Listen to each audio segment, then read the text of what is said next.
Rikthehemi në ditar, do të rikthehemi pas pak edhe në komunikimin që zoti Berisha ka me gazetarët nëse do të vazhdoj edhe më pas. Jemi me Indrit Marakun, producent politikës në A2 CNN. Mirë se vjen Indrit. Meqense Berisha e përmendi dhe për të i pyetur nga gazetarët në fakt se ku ndodhet ai që Berisha vetë quan kryestrateg të fushatës së tij, ai që risolli në pushtet Donald Trumpin e me gjastë edhe Berishën pas 11 majit, Kristla Civitan. Dhe për ta lidhur pak edhe me atë se çfarë u publikua edhe nga Departamenti Amerikan i Shtetit të referencën për vetë Sali Berishën në raportin e Departamentit Amerikan dhe referencën për non gratan.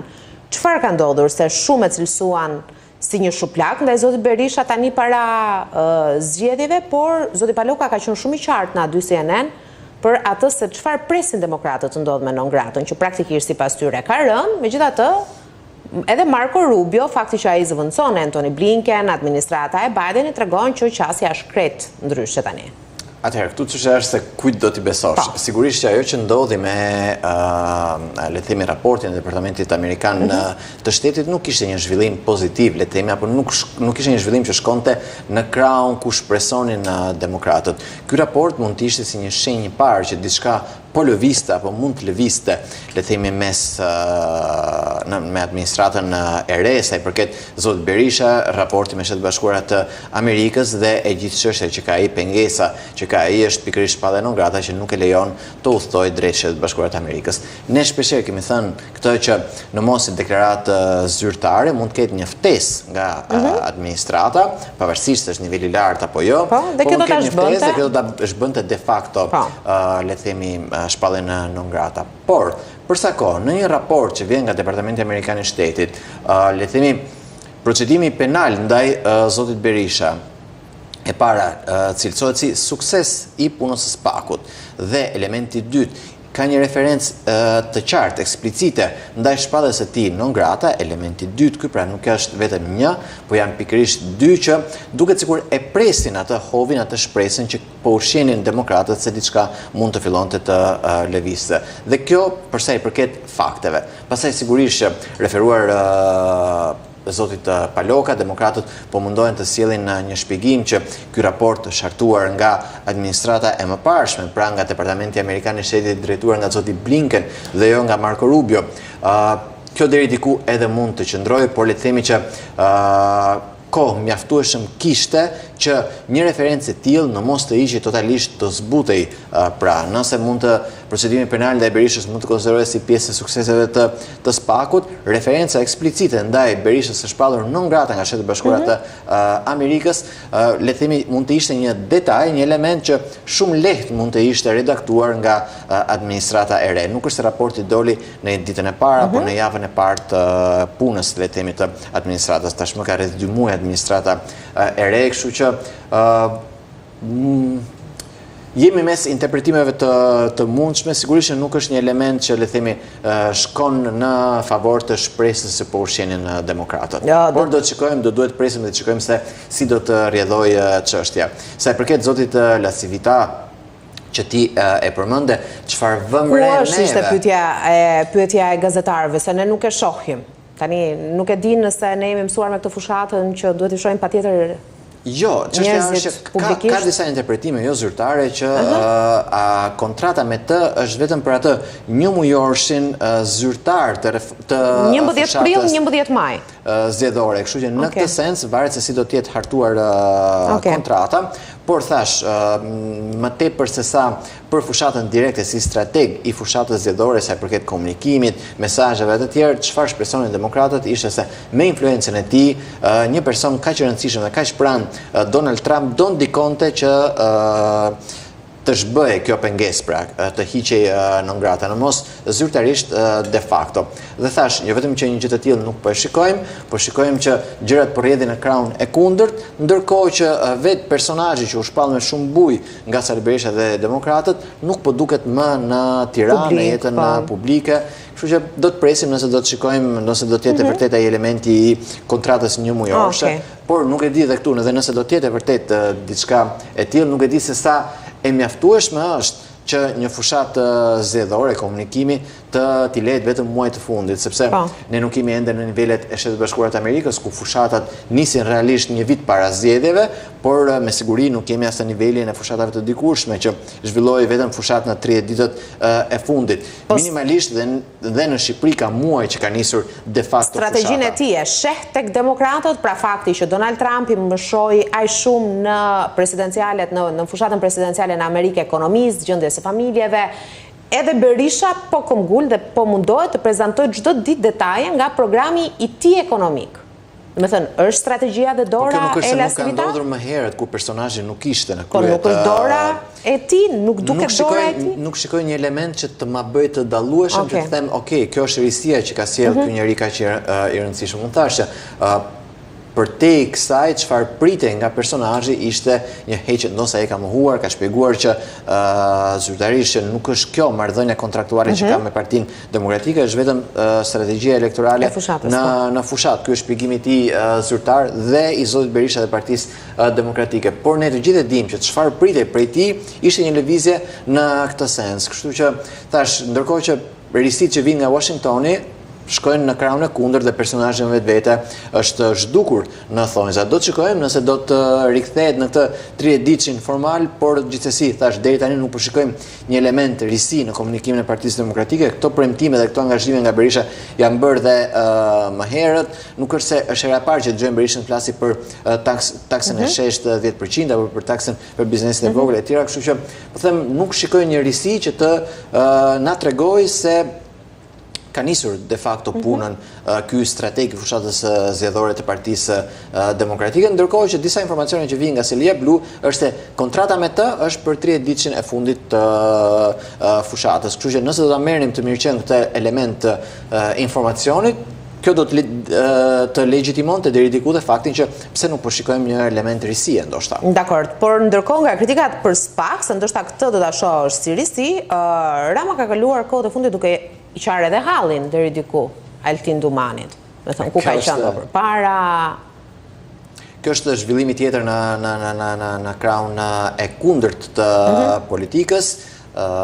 Patëm disa ditë mbas arrestimit të Veliajt, ku dhe pozicioni i PD-s dhe Berishës ndaj SPAK-ut disi u lëkund, u desh të ridimensionoi, po dhe pozicioni i Ramës ndaj SPAK-ut dhe zotit Dumani si drejtuesi i prokurisë së posaçme pati ndryshime. Me kalimin e javëve, duket sikur që të dy janë kthyer në pozicionin që kishin më herët. Berisha dhe PD armik dhe kritikues ndaj SPAK-ut dhe Dumanit, dhe Edi Rama mbrojtës i SPAK-ut dhe Dumanit. Kemi dëgjuar kryeministrin ditët e fundit që gati i qanë hallin zoti Dumani, duke thënë është akuzuar, është sulmuar në mënyrë të pamëshirshme. Pra komplet një qasje e kundërt nga Rama, por e ngjashme me atë para arrestimit të Veliajt.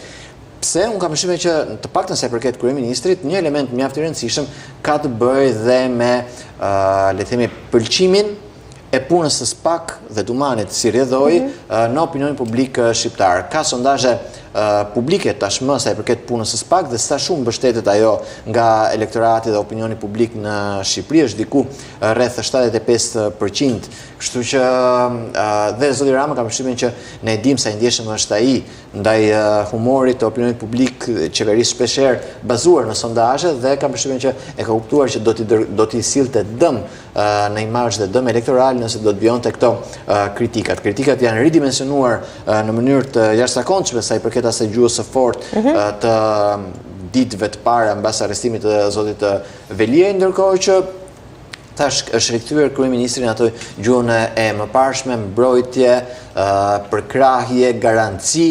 Nëse thot Berisha është e gatshëm t'i pres kokën Altin Dumanit, ne jemi garanci për kokën e tij, pra do ta mbrojmë atë, kështu që thash e shikoj më tepër të bazuar tek fakti që qartësisht elektorati shqiptar e mbështet punën e SPAK-ut, pak në opinioni, pjesa më e madhe e opinionit publik, dhe zoti Rama ka bërë dy llogari elektorale dhe ka kuptuar që nuk i intereson ndoshta që të dalë kundër kësaj linje mendimi.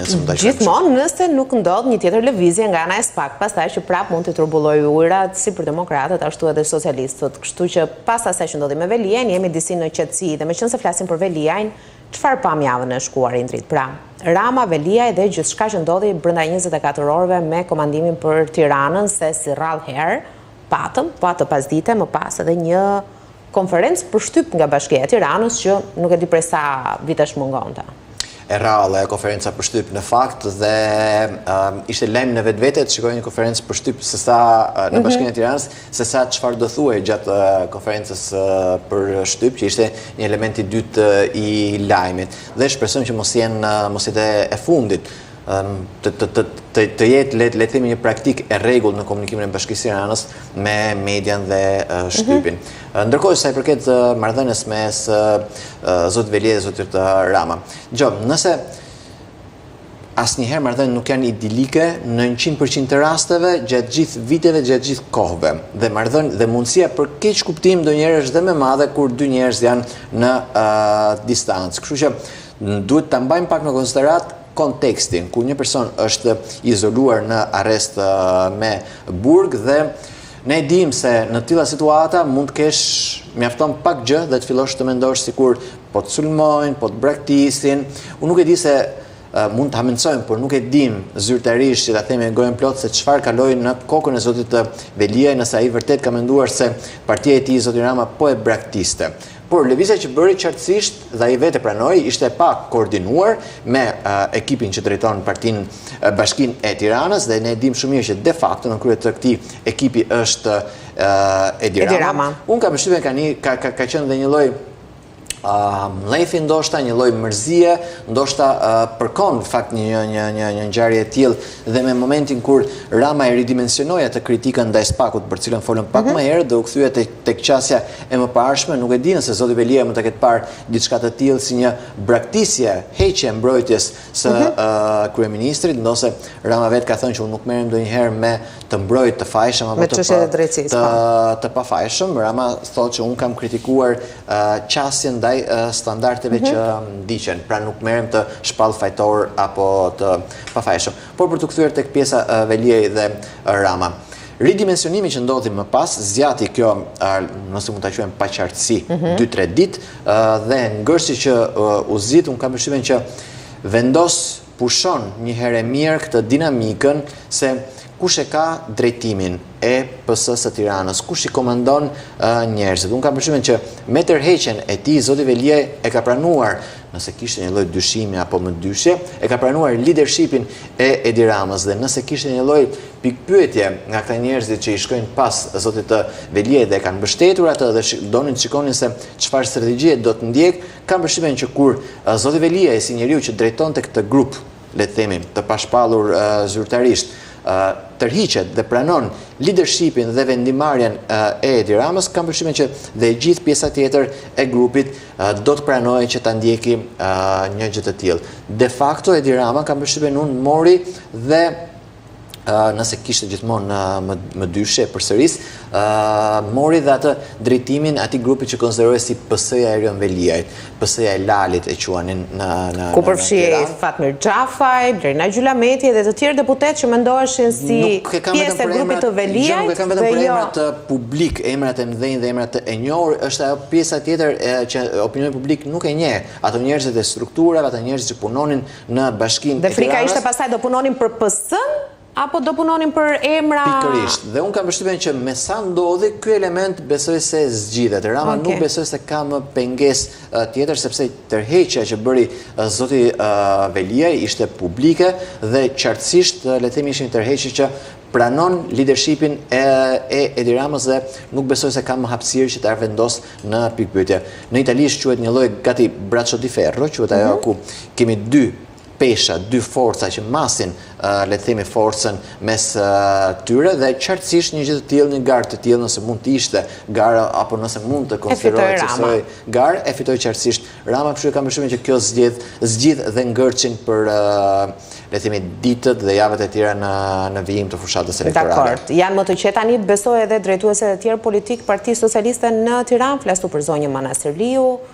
Nuk e di nëse ka parë si Gërç apo pengesë zonja Spiropali apo edhe të tjerët që janë të angazhuar në Tiranë. Ka pasur dhe më herët një lloj problematike në Tiranë që me emërimin e Manastiriut dhe Spiropalit, ata që konsideroheshin si strukturat e PS-së së Tiranës që punonin për Erion Veliaj, ishin në pauzë, mund ta themi kështu, nuk po aktivizoheshin aq sa duheshin. Dhe thash, me këto zhvillime të fundit, unë kam përshtypjen që nuk kam dyshime, nuk kam pritje. Se kush komandon? Kush do që të qëndrojë në Partinë Socialiste, kam përshtypjen ka qartë tashmë se çfarë duhet të bëj, kush mendon dhe shpreson të gjejë vend përsëri në Partinë Socialiste të Tiranës në të ardhmen pas këtyre zgjedhjeve, megjasa nuk kemi element zyrtar që na konfirmojnë një gjë të tillë, por kam përshtypjen që me gjasa në bazë zgjedhjeve parlamentare jo vetëm në Tiranë, po dhe në bashkitë e tjera që kanë mbetur pa kryetar për shkak se kryetarët kanë garuar në zgjedhjet parlamentare, do të shkojmë drejt zgjedhjeve të pjesshme të parakohshme, kështu që mund të jetë një moment ku mbyllet dhe zyrtarisht më pas ky rreth i nisur me arrestimin e zotit Veliaj. Por thash, dinamika çfarë ndodhi me zotin Rama ishte de facto dhe një, le të themi, pushim. Nëse kishte pikë pyetje se kush do ta merrte, kush do komandonte, kush e kishte fuqinë për të ndikuar, qartësisht u pa dhe u kuptua. Kështu që besoj se nuk ka më hapësira për të bërë lojrat e tjera në vijim. Dakor, flasim në fund edhe për dy çifte të tjera politike, se Rama Veliaj është një çift politik. Çifti që unë do të përmend tani ka qenë çift edhe në jetë. Në fakt, ndonë se janë në proces divorci Monika Kryemadhi, Ilir Meta. Shumë herë ma ke bërë të qartë që për gjërat personale nuk flet për Kryemadhi Meta, megjithatë me qenë se zoti Meta sot feston 56 vjetorin, mos gaboj të ditëlindjes së tij në qeli numër 5, siç ai preferon ta saktësoj vazhdimisht, ka patur një urim, nëse na ndihmon edhe regjia ta shohim, nga ana e zonjës Kryemadhi për bashkëshortin e saj ende, zoti Meta, dhe në fakt një urim që nuk e ka bërë me foto të dyve, por vetëm me foton e Ilir Metës, dhe në ndër të cilat thotë që uroj që dhuratën më të madhe ta marrësh në 11 maj. Është, le të themi, jo elementi i parë tashmë që ka një, ne kemi komentuar dhe bashkë, ka një lloj shkrirjeje akush mes zonës Kryemadhi dhe që kur e ka bërë të qartë që do të bëj fushat për Metën. Bravo. Në oborrin e parlamentit qartësisht tha që ajo do të votonte për të dhe i bëri thirrje publike që të gjithëve, dhe ky është elementi i dytë që gjithë mbështetësve të saj që ta votojnë zotin Meta, dhe ky është elementi i dytë, thirrja e dytë që Monika Kryemadhi qartësisht apelon për një votë për Ilir Metën. Pse? Ne kemi shpjeguar bashkë që nëse zoti Meta do të arrinte të merrte, le të themi, mandatin, ai ka zgjedhur të garojë në listë hapur. Kishte mundësinë që të ishte në listën e mbyllur të koalicionit të Partisë Demokratike Shqipëria për Shqipërinë Madhështore, të ishte në listë mbyllur e ta kishte të sigurt mandatin, por zgjodhi që të ishte në listë të hapur. Por mandati si deputet çfarë i garanton Ilir Metës? I garanton lirimin nga imunitetin automatikisht dhe lirimin nga qelia. Më pas do të mbetet parlamentit të ardhshëm dhe prokurorisë së posaçme. KQZ-s fillimisht apo jo? Ja jep si ja jep mandatin apo është në momentin që të mos hyjmë teknikaliteteve, por në këtë rast teknikalitetet janë të rëndësishme. Funksionon kështu që në momentin që KQZ i jep mandatin Ilir Metës, e parapunës do duhet të fitojë. Prandaj dhe zonja Kryemadhi apelon për së dyti që të shkojë të votohet Ilir Meta. Dhe pra do duhet që një koalicion opozitar të marrë më shumë se sa 12 mandate, që janë ato të listës së mbyllur të Tiranës, dhe Ilir Meta të jetë të marrë mjaftueshëm vota preferenciale sa të jetë ndër të parët mes atyre që do të hyjnë nga lista e hapur, le të themi, në parlament përmes listës Tiranës. Kjo aspekti i votës. Pastaj përsa i përket aspektit të mandatit dhe imunitetit, ka precedent dhe ka dhe vendim gjykatës kushtetuese që sankcionon se deputeti, le të themi, efektet e mandatit i nis nga momenti i shpalljes rezultateve. I shpalljes si deputet, kur KQZ-ja pra ja shpall mandatin, ja jep mandatin përmes shpalljes. Po kemi pasur edhe rastin e zotit Beleri, se prandaj të pyeta, vërtet kemi precedent, por në rastin e zotit Beleri, pavarësisht se rezultati u shpall, KQZ asnjëherë nuk e mori parasysh që ai të betohej për t'i dhënë mandatin. këtu është çështje tjetër sepse le të themi nuk ka kryetari i bashkisë një lloj imuniteti siç ka deputeti. Ne kemi në rastin e deputetit dhe vendim gjykatës kushtetuese, rasti Koçokogdhimës, por dhe më parë me raste të tjera të deputetëve që kanë qenë në arrest dhe në momentin që kanë marrë imunitetin nga Komisioni Qendror, le të themi kanë marrë mandatin, nga shpallur fitues nga Komisioni Qendror i Zgjedhjeve, automatikisht kanë dalë nga qelia. Pra, zoti Meta, nëse zgjidhet deputet dhe fiton mandatin, në momentin që KQZ e shpall ja jep mandatin si fitues, automatikisht do duhet të lirohet nga qelia e burgimit. Më pas, çfarë ndodh?